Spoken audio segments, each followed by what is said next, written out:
Hey guys, welcome to my channel. I'm Denyse, aka the Natural Hair Nysa, and today I'm going to talk to you a little bit about henna preparation and how I prepare my henna to put on my natural hair. Now, I'm going to be authentic here because I believe that that's important. I did have a few problems actually making this video because I felt like, in full disclosure, that there were a few things that I was going to have to tell you about myself that I didn't necessarily want to share, but I am going to do that. So the first thing is that I have a lot of gray hair. And by a lot, I'm talking about somewhere between 25 and 30%. It's a lot for me. And that's one of the reasons why I actually use henna. It was a natural alternative for me to be able to color my hair without using harsh chemicals and that sort of thing after I decided to transition to being natural again. Beforehand, I've been gray since I was like 17 years old. And before I started on my natural hair care journey, I actually used traditional dyes to dye my hair whatever color I wanted to be. At one point, I was, I had blonde highlights. So I changed my hair a lot. I still do change my hair a lot. But henna is one of those things that once I started using it to color my hair, I've continued using it. So I absolutely love it. There are some drawbacks to it, but for what it provides to my hair with the coloring and the strengthening value, and the nutrition that it can add depending on, what henna you're using and that sort of thing, it's been a win-win for me. So, I don't, like I said, I don't necessarily like to share about the gray hair, but felt like I needed to do that in full disclosure. I do have a picture that I'm going to show you before we actually get started with the preparation, and I'll have an after picture after I put forward the next video, which will be probably in 2 to 3 weeks, about me actually applying the henna that I made up. So let's stop for the picture.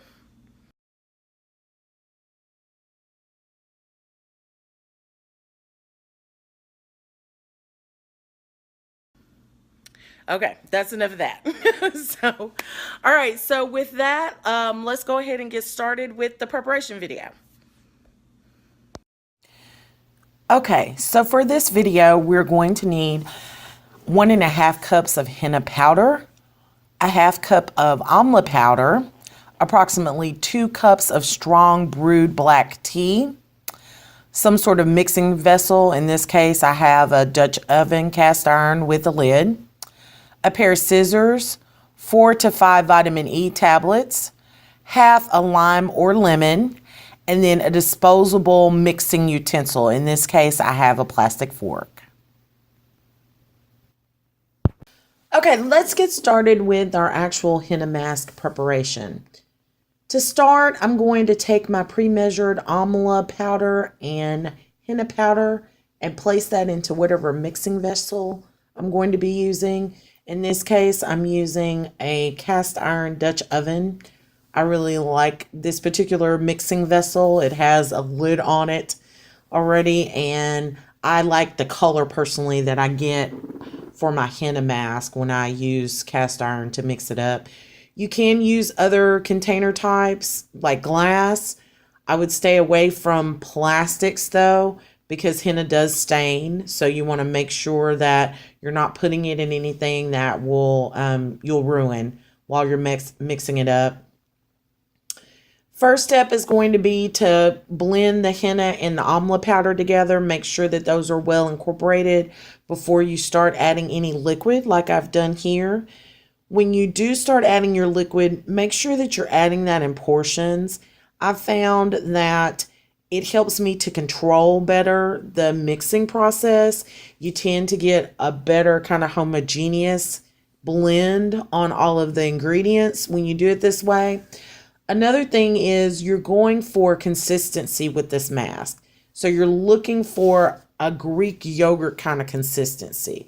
It can be really easy to add too much liquid to this, so it's best to add it in portions and mix so that you can actually see where you are at every step. That way you can make sure that you're not adding too much liquid. So you'll see me go through, add a little bit, mix it, get it good and incorporated, then add a little bit more, mix it and incorporate it. So that just tends to work the best for me. It's also easier because you're not trying to mix all of that liquid with all of that powder, and you could make a mess, a real mess kind of doing that. So this just kind of works out a little better if you add it in portions like that. A couple of things about this particular mask, and this would be in general about henna. Once you get this mask mixed and finished, please do not directly apply it to your hair. I have heard, as I'm sure some of you have heard, horror stories about people's hair turning green when they used henna. Their hair probably turned green because they did not give enough time for the henna to actually release the dye to color their hair. So this is a mask that you're going to want to mix up at least several hours before you actually apply it. For me, it's easy for me to just do it right before I go to bed, let it sit overnight, and then I know that when I wake up the next morning, if I decide that henna is going to be the first thing that I do, my mask is already ready. So, but anywhere from 8 to 24 hours cure time should be plenty to allow the dye to release, but definitely give it some time. Do not put this directly on your hair. Another thing that I get questions about often from my family is about, do I use this Dutch oven for anything else? And the answer is no. I do have things in my kitchen that I use strictly for my DIY hair products, and this is one of them. So I got this especially to make up henna masks in. I will leave information about this particular cast iron oven along with all of the ingredients that I'm using today on my website. So, and I'll leave a link to that in the description box below this video, so you can go there and check that out. So you can see here that I've added the last of my strong brewed black tea here to this mixture. And so I'm just giving it a final little stir here. And I can already tell you that I'm going to have to add some water to this. So you'll see that in a couple of seconds. I'll reach over off camera and grab my filtered and distilled, or filtered water in this case, but you can also add distilled water to this mixture to kind of get this mask to the proper consistency that I want. So once we get that all incorporated, you will see me do that. There are other things that you can use to mix your henna mask with, not just strong brewed black tea. You can also use strong coffee. You can use coconut milk, or even just plain water if you so choose to do so. I like the black tea. I've never tried the coffee, but I've heard that it works well. I know that caffeine is really good for hair growth, so, you know, black coffee would be a good deal. The coconut milk, a lot of times when I've seen that used, it's been because the individual was looking for kind of a moisturizing property to the mask. I'm not using this mask for that. I'm using it strictly for coloring and as a strengthening treatment, because henna is permanent, and so it permanently binds to your hair shaft. So it gives it another kind of layer of protection once you get it applied and on and get it processed onto your hair. So that's primarily what I use it for. I'm not using it as a moisturizing treatment at all. So the black tea works fine for me. I like the black tea because I know that I'm also adding additional nutrients to my hair, antioxidants and that sort of thing. So that's one of the reasons that I use tea, but there are alternatives out there for you to be able to play around with this mask. So feel free to jump in and do that as well, as with most of my other DIY products that I'm sharing with you on this channel. So I think I have one more kind of water add here that I'm going to do, because I'm not quite to the consistency that I want. So in case you're wondering, I was wiping my finger off when I went off camera there. So adding a little bit more water. And then we're going to stir, stir, stir and get this moving. You can see there I've got some glistening going on in that mask. This will be the last water add. I just need to incorporate the rest of that liquid. And I will be really, really close to that Greek yogurt consistency that I'm looking for. So you don't want to add too much water to this mask. You're going to have this on your hair for quite some time to process. And the last thing that you want is the mask dripping off your hair because, like I said, henna does stain. So that consistency looks just about right. And that's not going to drip very much once I get it on my hair. So my next step is going to be to add my acid to this mix. So you'll see me in a few seconds here pick up my half a lime that I have down there. You can also use half a lemon for this, but it is important for you to add some sort of acid. I've also seen people add apple cider vinegar to their henna masks. So the reason you want to make sure you're adding acid to the mask is because the acid helps the dye to release more efficiently. So you want to make sure that you're getting that dye out, into the mask. So the acid just helps the mask do that. It just gives it a little push in that direction with the acidity level. So please make sure that you are adding some sort of acid to the mask. That'll help aid in that dye release. You'll get a much better color if you do that. So now that I've added my lime, I'm going to give it a good stir and just kind of mix it up. And then after that, the next thing that I'm going to add is my oil. Now, this step is completely optional. You don't have to add oil to this mask. I choose to because I like the little oomph of nutrition that I can get. In this particular case, I'm using vitamin E. I'm using the capsules that are meant for you to take internally, but those work really well. And they're what I have around the house, so that's the reason why I'm using them. You can use other oils like avocado oil or olive oil or argan oil or whatever kind of oil you want to put in there, whatever your filling is on what you want as an oil to add a little oomph to the mask.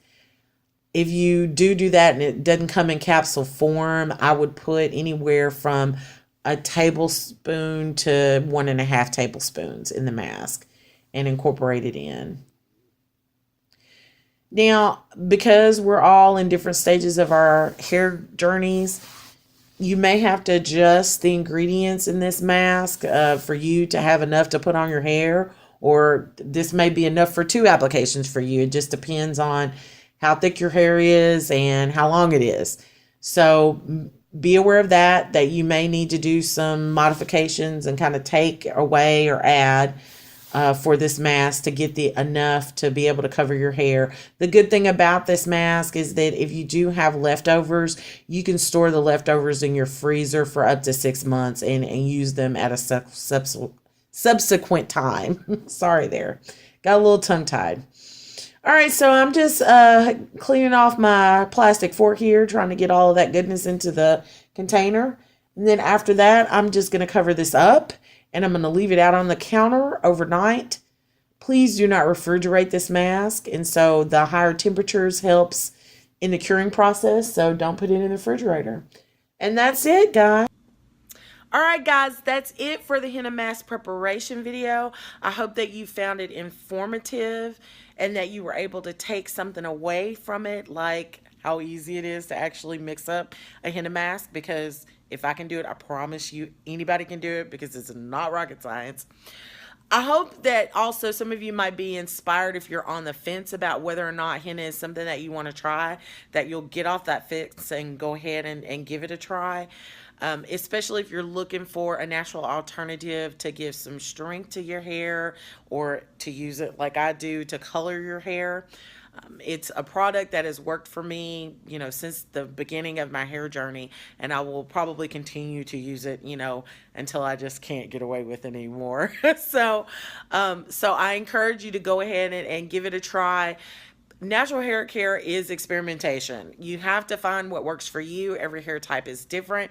And so you have to experiment to find out which products work, and then stick with those products and add others in as you're going along to, address any issues or concerns or even just desires that you want with your hair.